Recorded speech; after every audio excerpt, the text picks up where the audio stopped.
Hello everyone, UPSI 2026 के लिए हम आपको बेस्ट स्ट्रेटजी बताएंगे कि कैसे जीएस में 40 में 30 प्लस स्कोर से ज़्यादा जाएगा और हम आपको 2021 के अकॉर्डिंग बेस्ट स्कोर करने की स्ट्रेटजी बताएंगे। अब हम जानेंगे कि हमें एग्जाम के 2 मंथ पहले बेस्ट स्ट्रेटजी उपयोग करनी है, जिससे अपने पढ़ाई में हम ज़्यादा से ज़्यादा स्कोर कर सकें, और हम साथ ही साथ ये भी जानेंगे कि हर सब्जेक्ट में कितना टाइम दे जिससे हमारा वक्त एक जैसे उपयोग में आए और एग्जाम अच्छा जाए। चलिए अब हम जानते हैं कि हम सेक्शन वाइज हर सब्जेक्ट को कितना टाइम देंगे, एग्जाम देते समय किन किन बातों का ध्यान रखना है। चलिए हम आपको ये बताते हैं। पहले तो हम हर सब्जेक्ट को कितने टाइम में सॉल्व करना है ये डिसाइड करते हैं। सबसे पहले टोटल प्रश्न 160, एग्जाम टाइम 2 घंटे होते हैं।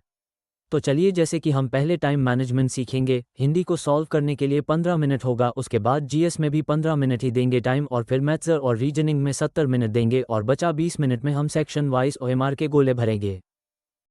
चलिए हम जानते हैं कि किन किन सब्जेक्ट से कितने कितने प्रश्न आते हैं। बीएनएस 2 से 3 प्रश्न आते हैं, पॉलिटी से 15 से 20 प्रश्न आते हैं, और सामान्य ज्ञान में अब जीके 2 से 3, स्टैटिक्स जीके 5 से 6, और साइंस में 2 से 3 प्रश्न आते हैं, और बचा कंप्यूटर 1 से 2 प्रश्न। और करंट अफेयर्स लास्ट में पढ़े वार्षिकांक स्पीडी पब्लिकेशन जनवरी 2025 से दिसंबर 2025। अब हम जानेंगे कि मैथ्स का प्रैक्टिस कैसे करें। सबसे पहले तो फॉर्मूला रिवीजन करें मल्टीपल टाइम, और फिर 25 तक, टेबल स्क्वायर 50 तक, और क्यूब 50 तक याद कर लें। उसके बाद चैप्टर वाइज मैथ्स के प्रश्न सॉल्व करें। 24 घंटे में 4 घंटे मैथ्स को दे, खास के जिसका मैथ्स कमजोर हो, और फिर खुद कहाँ स्टैंड करते हो ये चेक करने के लिए सेक्शनल मॉक दे, उसका एनालिसिस करें। चलिए हम आपको बताते हैं कि किन किन विषयों को पहले टारगेट करें, जिसे जो सब्जेक्ट का क्वेश्चन ज़्यादा है उसको हम सबसे पहला टारगेट करेंगे।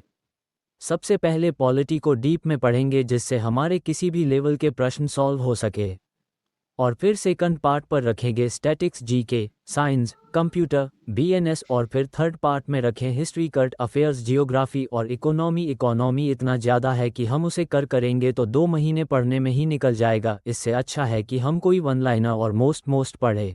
चलिए हम आपको बताते हैं यूपीएसआई एग्जाम के लिए मॉक कैसे दे, कि आपसे किन किन चीज़ों में और किन किन जगहों पर गलती ना हो। पॉइंट 1, मॉक देने से पहले आप थोड़ा सा 10 मिनट का मेडिटेशन करें। पॉइंट 2, देने से पहले फॉर्मूला रिवाइज करें, मैथ का जीके जीएस रिवीजन करें।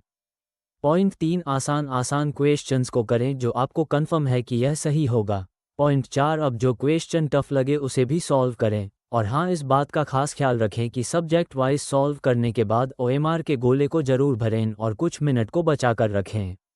गोले के भरने के बाद भी कुछ टाइम 5 मिनट 6 मिनट ऐसे बचा के रखें, जिससे आप पूरा मॉक एक बार फिर से देख सकें और एक बार रिव्यू कर ले, जिससे कोई क्वेश्चन छूटा ना हो, जो ऐसा हो जो आपको आता हो।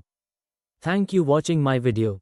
ऐसे ही स्ट्रेटजी वाली वीडियो, मोटिवेशनल वीडियो और प्रिपरेशन टिप्स जानने के लिए हमें फॉलो करें, सब्सक्राइब करें। हमारे यूट्यूब चैनल का नाम है माइंड मैप्स एसएससी, और हमारे टेलीग्राम चैनल को ज्वाइन करें।